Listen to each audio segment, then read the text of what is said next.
In the tumultuous landscape of Bangladeshi politics, few leaders have managed to disappoint as comprehensively as Muhammad Yunus.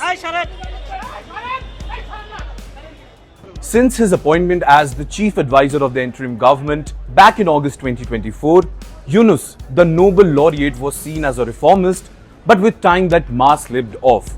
And now many observers who understand Bangladeshi politics have characterized him as one of the most disastrous and fragmented leader in Bangladesh's post-independent history.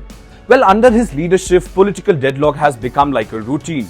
And now there is yet another, marked by the Awami League's categorical rejection of the February 12th elections. You might say, being on different sides of the political spectrum, these things are very natural to happen and they're bound to happen. But there is another stunning revelation which has come to the fore. The country's president, the same person who instated Yunus as the head of the interim government, feels humiliated by him. Well, this clearly serves as another indictment of a leader who has failed to unite a fractured nation.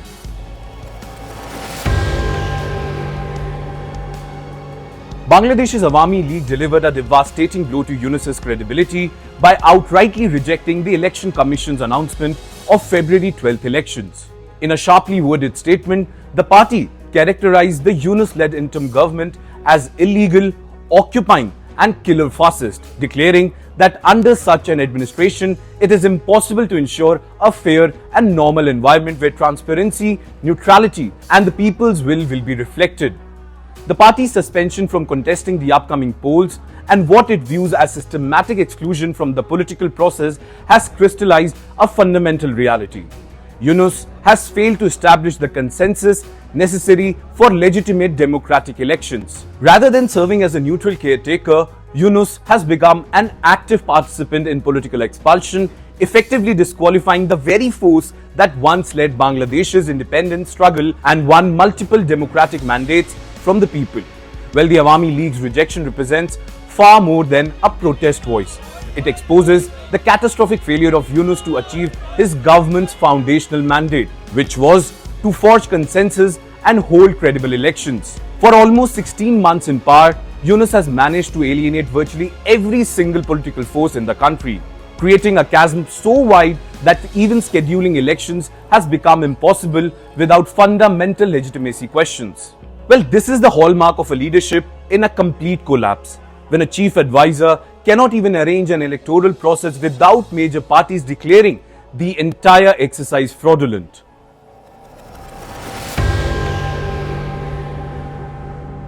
Yet the political crisis extends beyond electoral deadlock.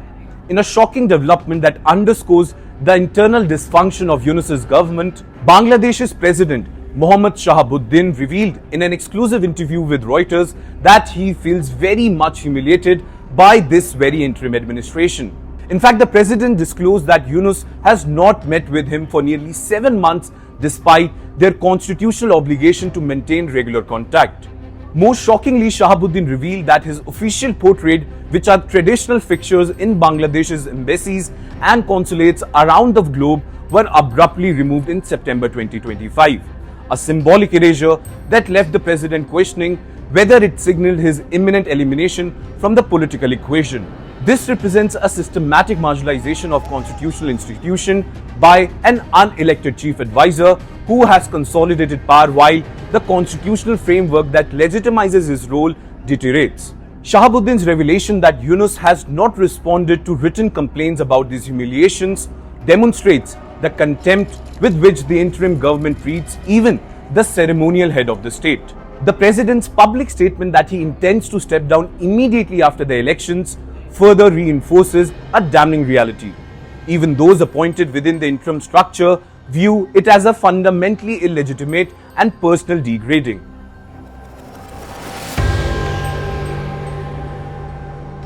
Now, the convergence of Awami League's categorical rejection of elections and the president's unprecedented public condemnation reveals an administration in terminal crisis. Yunus came to power with the stated objective of holding free and fair elections while forging national consensus on democratic reforms.